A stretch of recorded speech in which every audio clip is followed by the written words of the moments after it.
status perangkat desa yang hari ini sedang diperjuangkan bersama agar ke depan status perangkat desa ini memiliki status yang kalau toh tidak disetarakan dengan PNS, jadi aspirasinya paling tidak P3K gitu ya. Karena punya masa pengabdian itu, ya. Kalau PNS itu mekanismenya juga sedang dirumuskan oleh Kementerian Menpan. Itu saya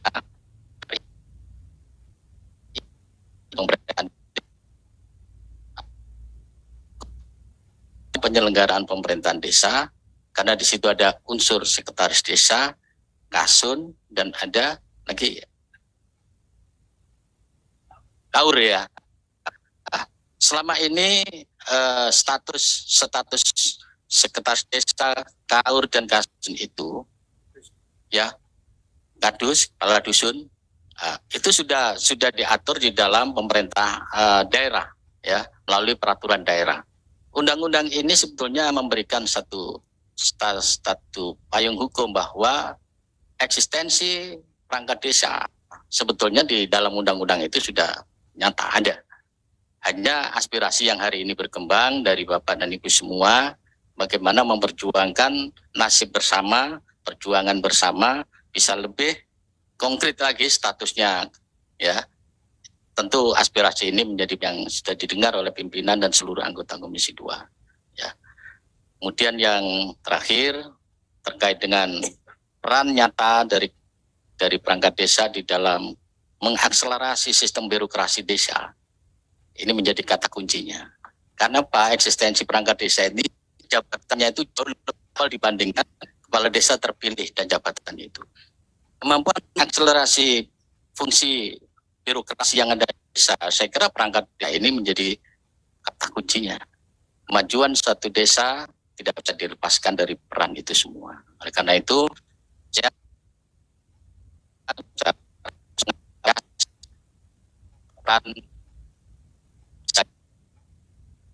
kita terus berjuang mengikhtiarkan semua aspirasi ini menjadi sesuatu yang bisa kita wujudkan bersama.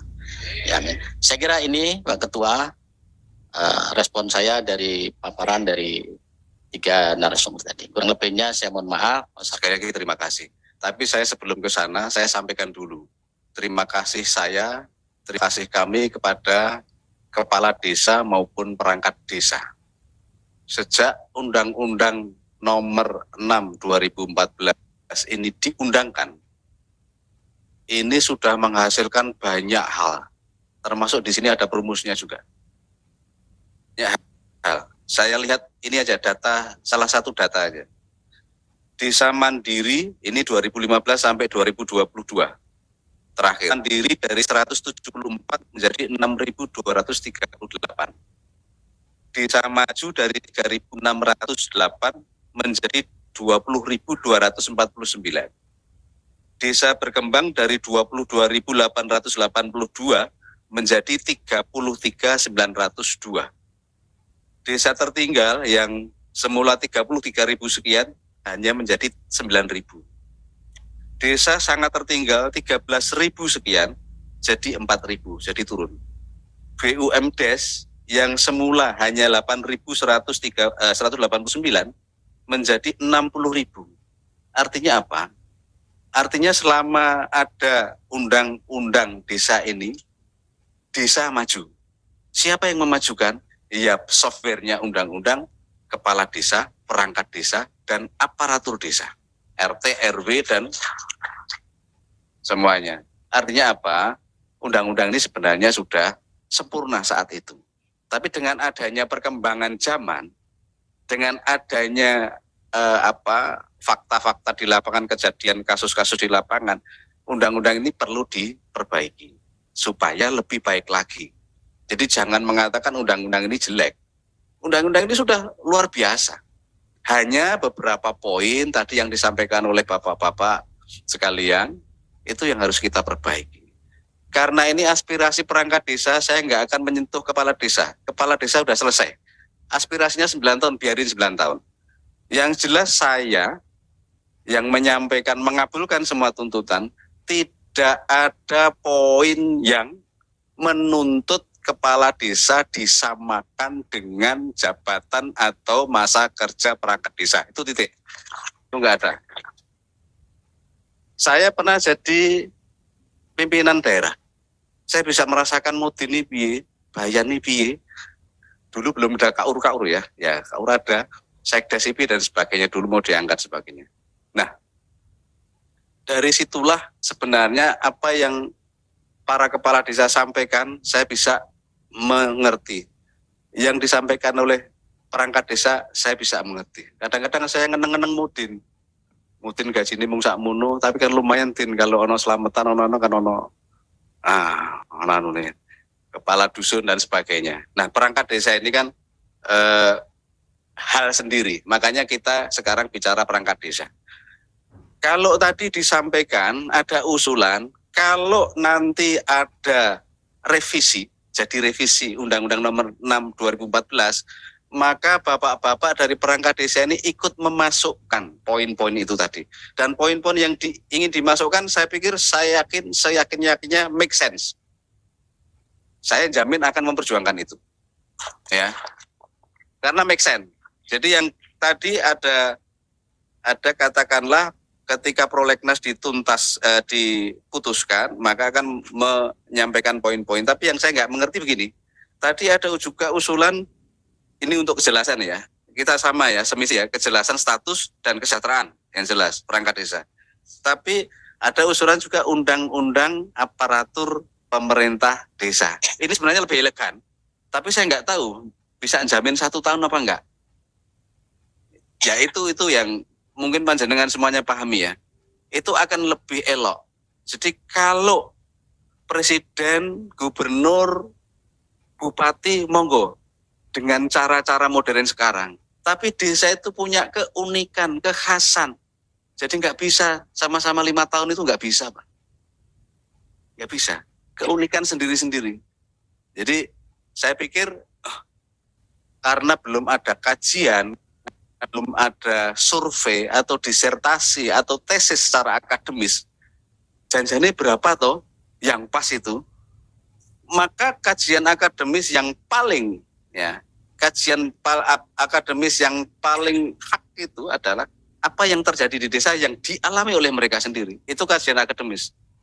Termasuk bapak-bapak ini, nggak usah kajian akademis. Bapak-bapak itu merasa penghasilannya kok kayak gini, tunjangannya nggak ada. Itu kajiannya. Termasuk kok saya statusnya gimana sih? ASN atau P3K?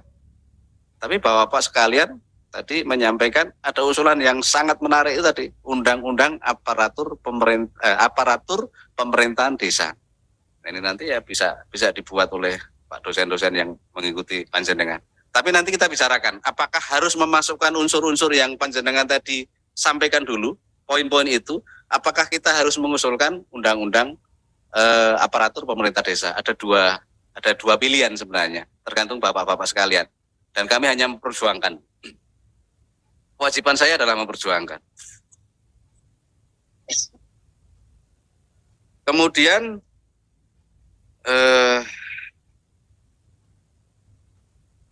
semuanya masuk akal kok. Honor insentif ketua RT RW, monggo. Ada yang sebagian, ada sudah, ada yang belum ya mungkin ya, karena memang kekurangan. Mendorong pemerintah untuk meningkatkan kapasitas perangkat desa. Perangkat desa itu kan sebenarnya saat ini kan luar biasa, sudah bagus-bagus, sudah sarjananya juga banyak kan. Kalah biasanya kepala desanya juga kalah sih. Ya, secara pendidikan ya, tapi secara pengalaman nggak tahu sama.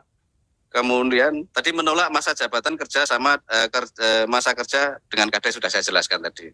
Kemudian menindak tegas menindak tegas kades yang sewenang-wenang, pastilah.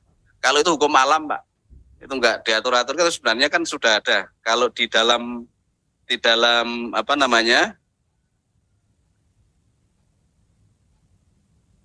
perangkat desa mempunyai hak dan sebagainya. Kemudian perangkat desa berhenti karena meninggal dunia, permintaan sendiri dan diberhentikan. Oke. Nah, diberhentikan ini yang menjadi polemik. Karena satu, tidak memenuhi syarat, karena diancam pidana 5 tahun, ya karena melanggar larangan-larangan itu. Nih, ini Ini nanti menjadi pembahasan. Bisa jadi nanti ada klausul ketika undang-undang jadi direvisi, ada syarat tertentu ya sebagai konsekuensi kepala desa harus memenuhi syarat ketika mau memberhentikan perangkat desa. Atau bisa jadi dibalik juga, kepala desa juga ada yang ngontrol.